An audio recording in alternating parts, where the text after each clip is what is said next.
Hello,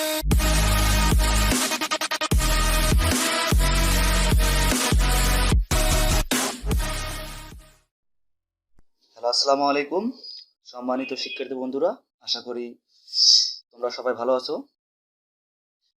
আজকে আমরা শিখব অনার্স দ্বিতীয় বর্ষের ক্যালকুলাস 2 এর চ্যাপ্টার 7 মানে অধ্যায় 7, একাধিক চলক বিশিষ্ট ফাংশনের চরম মান। একাধিক চলক বিশিষ্ট ফাংশনের চরম মান।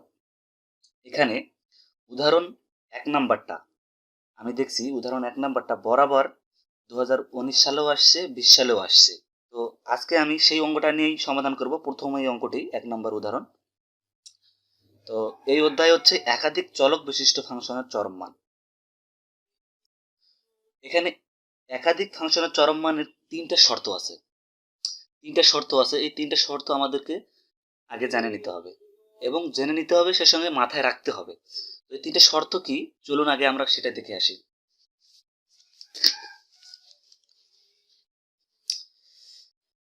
তিনটি শর্তের মধ্যে 1 নম্বর শর্তটি সেটি হচ্ছে দুই চলক বিশিষ্ট এফ অফ এক্স ওয়াই ফাংশনের গরিষ্ঠ মান বা লঘিষ্ঠ মান বিদ্যমানের প্রয়োজনীয় শর্ত। প্রয়োজনীয় শর্তটা কি? Del F by del X. এই যে ডেল এক্স মানে এক্স এর সাপেক্ষে অন্তরীকরণ করে যেটা পাবো সেইটা ইকুয়াল টু 0, এবং del F by del Y এই ওয়াই এর সাপেক্ষে অন্তরীকরণ করে যেটা পাবো সেটা ইকুয়াল টু 0। বিষয়টা কিন্তু মাথায় রাখতে হবে বন্ধুরা। এখানে এক্স এর সাপেক্ষে যেটি অন্তরীকরণ করব সেটি ইকুয়াল টু 0 এবং ওয়াই এর সাপেক্ষে যেটি অন্তরীকরণ করব সেটি ইকুয়াল টু 0। এটা হচ্ছে 1 নাম্বার কন্ডিশন। তো 2 নাম্বার কন্ডিশন শর্তটা কি দেখি। তিন চলক বিশিষ্ট F of x Y Z. এখানে তিন চলক, যখন তিনটি চলক হবে তখন একটি চলক হবে এক্স, অপর চলকটি হবে ওয়াই, তারপরের চলকটি হবে জেড। তার মানে 1 2 3 এই তিন চলক ফাংশনের গরিষ্ঠ মান বা লঘিষ্ঠ মান বিদ্যমানের প্রয়োজনীয় শর্ত। তিন চলক বিশিষ্ট প্রয়োজনীয় শর্তটা কি সেটি। তো এখানে ডেল এক্স ইকুয়াল টু 0, তার মানে এক্স এর সাপেক্ষে যেটি অন্তরীকরণ করে যেটি পাবো সেটি ইকুয়াল টু 0। এখানে ওয়াই এর সাপেক্ষে অন্তরীকরণ করে যেটি পাবো সেটি ইকুয়াল টু 0। এখানে জেড এর সাপেক্ষে অন্তরীকরণ করে যেটি পাবো সেটি ইকুয়াল টু 0। তার মানে তিন চলকের ক্ষেত্রে 3 বার অন্তরীকরণ, আর এখানে দুই চলকের ক্ষেত্রে ছিল 2 বার অন্তরীকরণ, এক্স আর ওয়াই, আর এখানে এক্স ওয়াই জেড। এই হলো তিন চলক। তো তারপর এটা দেখি 3 নাম্বার কন্ডিশনটা কি। যদি r equal to F of x x, তার মানে এক্স এক্স মানে কি, এই যে এক্স এর অন্তরীকরণ করলাম আমরা একবার, এখানে এসে তারই অন্তরীকরণ করব আমরা আরেকবার, তাহলে হবে কয়বার? 2 বার। এই 2 বার অন্তরীকরণ করে যেটি পাবো সেটি হবে আর। আবার t equal to F of y. T হচ্ছে ওয়াই এর অন্তরীকরণ আমরা এখানে একবার করে যেটি পাইছি সেটিকে আরেকবার অন্তরীকরণ করব, করে যেটি পাবো সেটি হবে এফ অফ ওয়াই ওয়াই। তাহলে টি হবে কি? ওয়াই এর 2 বার অন্তরীকরণ। তাহলে এটা আমরা পেলাম আর টি,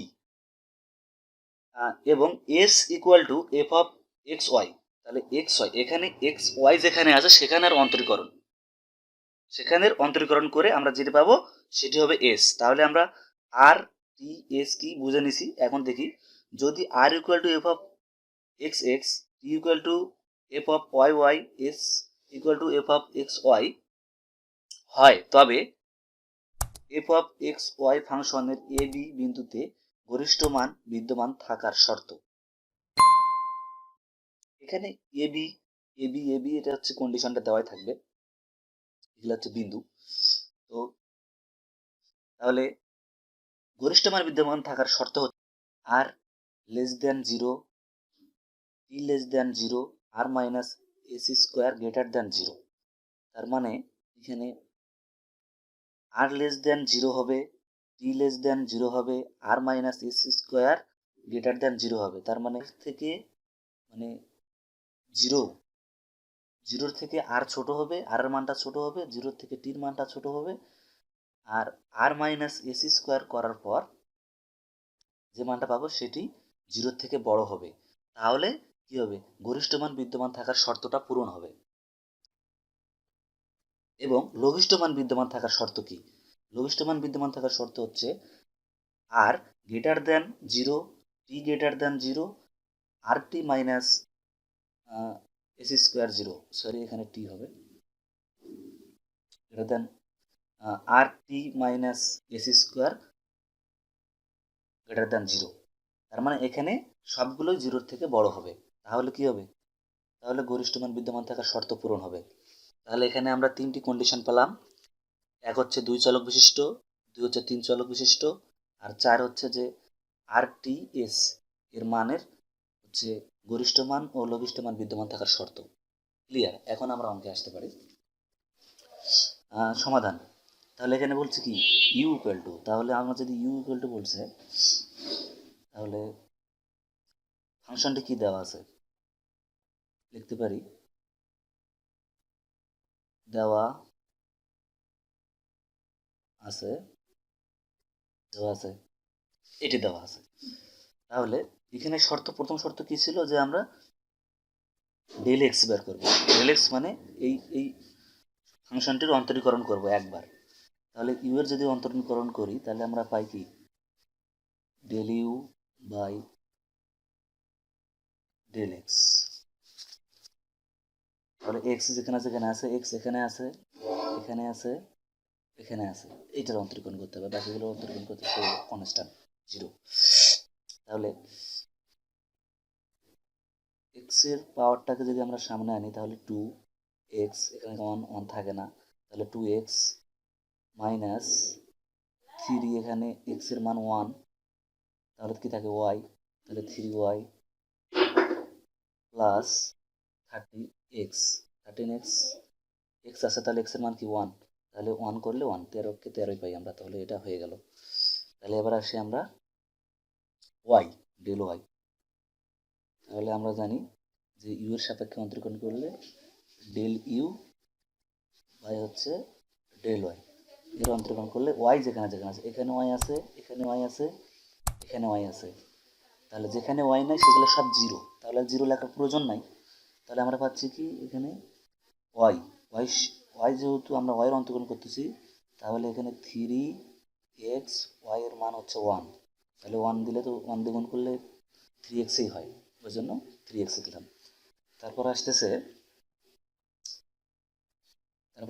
যে এটা কি হচ্ছে, যে প্লাস এই যে ওয়াই এর পাওয়ারটাকে সামনে আনবো, ওয়াই লিখবো, মাইনাস এর সাথে ওয়াই যেটা আছে 2 সাথে 1 মাইনাস করলে আমরা ওয়াই পাই, তাহলে 2y, 3x plus 2y, 3x plus 2y, তারপর হচ্ছে কোথায় ওয়াই, এই যে এখানে মাইনাস 12, ওয়াই এর মান তো 1, যেহেতু ওয়াই এর সাথে অন্তরীকরণ করতেছি। ওকে, তাহলে আমরা কি পেলাম, এখানে ডেল এক্স ডেল ওয়াই পেয়ে গেছি।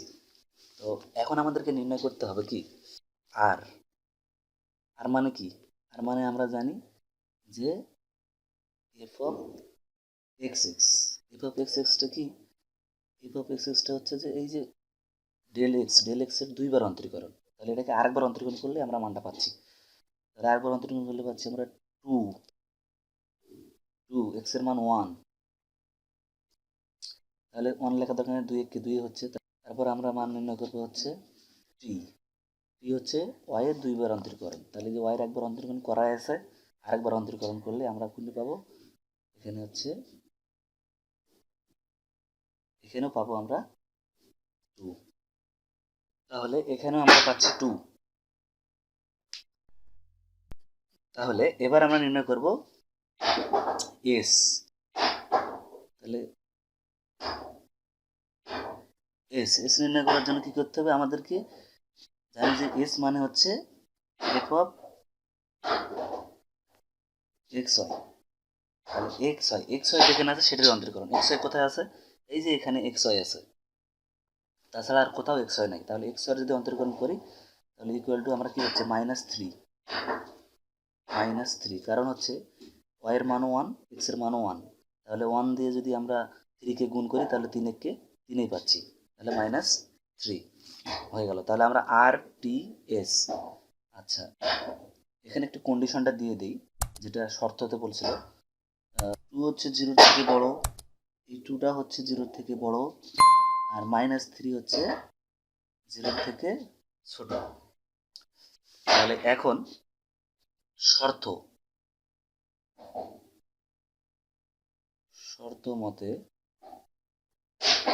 মতে কি আছে যে del u by del x equal to 0 এবং del u by del y equal to 0 হবে। এটা ছিল শর্ত আমাদের। তাহলে আমরা del u by del x সমান পাই কি? del u সমান del x সমান পাই 2x মাইনাস 3y প্লাস 13 এটা ইকুয়াল টু 0। এটাকে আমরা দেব 1 নাম্বার সমীকরণ। আবার আমরা del u by del y সমান পাই minus 3x plus 2y minus 12 equal to 0। এটাকে দেব আমরা 2 নাম্বার সমীকরণ। তাহলে এখন আমাদেরকে এখান থেকে x আর y এর মানটা বার করতে হবে। x আর y, তাহলে x আর y এর মানটা বার করতে গেলে এখানে আমাদেরকে করতে হবে কি, যেহেতু আমরা x আর y এর মানটা বার করব, তাহলে সেজন্য আমাদেরকে করতে হবে কি, প্রথমে আগে x আর x কে কিভাবে কাটানো যায় সেই বুদ্ধি করতে হবে। তাহলে কি করতে হবে, 1 নংকে 3 দ্বারা গুণ এবং 2 নংকে 2 দ্বারা গুণ করে যোগ করি। তাহলে আমাদের এই যে 2x আর 3y এটা কাটাকাটি যায়। কেমন করে দেখো, যে যদি 1 নম্বরকে 3 দ্বারা গুণ করি, করে 2 নম্বরকে 2 দ্বারা গুণ করি, করে যদি যোগ করি তাহলে কাটাকাটি যায়। দেখো কিভাবে যায়, দেখি আগে। 2x কে যদি আমরা 1 নম্বরকে 3 দ্বারা গুণ করলে আমরা পাই 3 দুগুণী 6x মাইনাস 3 তিরিকে 9y প্লাস 13 কে 3 দ্বারা গুণ করলে 3 তেরা 39 39 এটা ইকুয়াল টু 0। এটা 1 নম্বর সমীকরণ। এবং 2 নম্বর সমীকরণে আমরা যদি গুণ করি তাহলে পাই আমরা হচ্ছে কি 3 দুগুণী 6 minus 6x plus 2 দুগুণী 4 4y minus 12 কে যদি 2 দ্বারা গুণ করি 12 দুগুণী 24 24 ইকুয়াল টু 0। এটাকে বলছে কি যোগ করতে। তাহলে যোগ করতে গেলে এটা কাটা যায়। আবার 9 থেকে 4 বাদ দিলে আমরা পাই কি মাইনাস 5y, আর 39 থেকে যদি 24 বাদ দেই প্লাস 15 ইকুয়াল টু 0। তাহলে এখন করব কি, 15টাকে এদিকে রাখি আর মাইনাস 5yটাকে এদিকে পার করে দিই। দিলে আমরা এটাকে আবার সাজিয়ে যদি লিখি তাহলে কি হয়, যে উপরে 15 নিচে 5y, তার মানে এই 5টাকে এদিকে পার করে দিলাম, দিলে কি হয় ভাগ, অর্থাৎ এটা এরকম হয়, বা এটাকে এইভাবে লেখা যায় যে y ইকুয়াল টু 15/5। তাহলে যদি এটাকে যদি এখন এরকম হয় তাহলে এটাকে যদি কাটাকাটি করি তাহলে আমরা পাই 3। তাহলে অতএব y ইকুয়াল টু 3। আমরা কিসের মান পেলাম, এটা y এর মান পেলাম। এখন আমরা কি করব, x এর মানটা বার করব।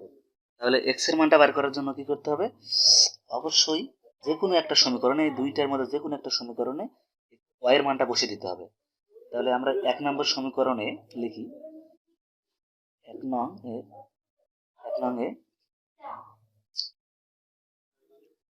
y সমান 3 বসাই, লিখলাম।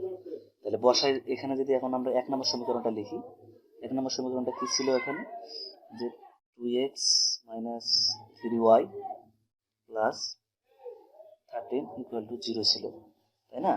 তাহলে এখানে যদি আমরা এখন y সমান 3 বসাই, তাহলে 2x মাইনাস y সমান যদি 3 বসাই প্লাস ঠিক থাকলো, তাহলে কি হবে 2x 3 তিরিকে কত হবে, 3 তিরিকে 9 প্লাস 13 ইকুয়াল টু 0। এখন কি করব, এই যে 13 থেকে যদি 9 বাদ দিই তাহলে থাকে কত 4, 2x প্লাস 4 থাকে ইকুয়াল টু কি থাকে 0। এখন যদি আমরা এক কাজ করি, 2x-টাকে এদিকে রাখি, 2x-টাকে এদিকে রাখি আর 4টাকে ওইদিকে পার করে দিলে কি হবে -4। আর এখন যদি এই x-টাকে রাখি, 2টাকে ওইদিকে পার করে দিই, তাহলে কি হবে -4/2।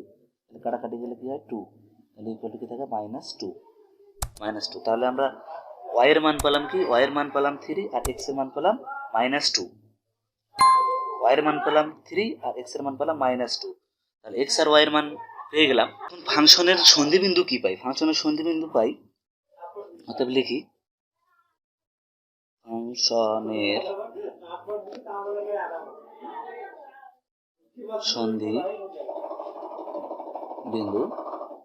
সন্ধিবিন্দু কি পাচ্ছি এখানে -2,3, এটা সন্ধিবিন্দু পাচ্ছি, তাই না? তো সন্ধিবিন্দু যেহেতু পাচ্ছি, তাহলে এখন আসি আমরা শর্ত মতে, যে শর্ত মতে ছিল কি, শর্ত মতে আমরা আর এর মান কত পাইছিলাম? আর এর মান পাইছিলাম আমরা 2, টির মান পাইছিলাম আমরা হচ্ছে 2, এস এর মান পাইছিলাম আমরা -3। তাহলে শর্ত মতে কি হচ্ছে, আর এর মান 0 থেকে বড় হচ্ছে, টির মানও 0 থেকে বড় হচ্ছে, এস এর মানটা 0 থেকে ছোট হচ্ছে। তাহলে এখন আমরা নির্ণয় করি, অর্থাৎ আর টি মাইনাস এস স্কোয়ার। তাহলে আর এর মান কত 2 × 2 মাইনাস এস এর মান কত -3, তারপর স্কোয়ার। তাহলে ইকুয়াল করলে আমরা কত পাই, 2 × 2 = 4 মাইনাস 3 × 3 = 9। তাহলে মাইনাসের উপর স্কোয়ার, মাইনাসের উপর স্কোয়ার থাকলে কি হয়, প্লাস হয়ে যায়। তাহলে 3 × 3 = 9। তাহলে এখন যদি আমরা এটাকে বিয়োগ করি, তাহলে পাচ্ছি আমরা কত 5 -5 এটা হচ্ছে কি, যার থেকে 0 বড়। কিন্তু আমাদের শর্ত ছিল যে আর টি মাইনাস এস স্কোয়ার হবে কি, এস স্কোয়ার এর যে মানটা বাড়াবে সেটি হবে কি 0 থেকে বড়, 0 থেকে কি বড়। কিন্তু এখানে হলো আমাদের 0 থেকে ছোট -5। তাহলে কি হচ্ছে, তাহলে এখানে আমাদের শর্তটা পূরণ হচ্ছে না। শর্ত যেহেতু পূরণ হচ্ছে না, তাহলে এখানে আমাদের কোনো কি হচ্ছে না, লঘিষ্ঠ গরিষ্ঠ মান নির্ণয় করা যাচ্ছে না, অর্থাৎ -2,3 বিন্দুতে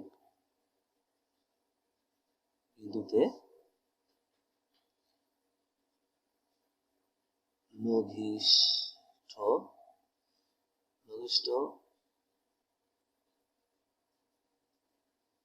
অথবা গরিষ্ঠ মান বিদ্যমান নেই। এটাই, এখানে কোনো লঘিষ্ঠ অথবা গরিষ্ঠ মান বিদ্যমান নেই, কারণ এখানে এই শর্তটা পূরণ করতে পারেনি। শর্ত ছিল আমাদের এইটা ছিল, যেটার মান এটার থেকে বড় হবে, কিন্তু সেখানে 0 থেকে ছোট হচ্ছে -5। তো শর্ত পূরণ করতেছে না, তাই আমাদের -2,3 বিন্দুতে লঘিষ্ঠ অথবা গরিষ্ঠ মান বিদ্যমান নেই। এভাবে নির্ণয় করা যাবে। এরপরে আমি আবার ভিডিও নিয়ে, যদি আমার এই ভিডিওটি ভালো লেগে থাকে, যদি কোনো উপকারে আসে, তাহলে অবশ্যই লাইক, কমেন্ট, শেয়ার করবেন, সাথে সাবস্ক্রাইবটা করে দিবেন।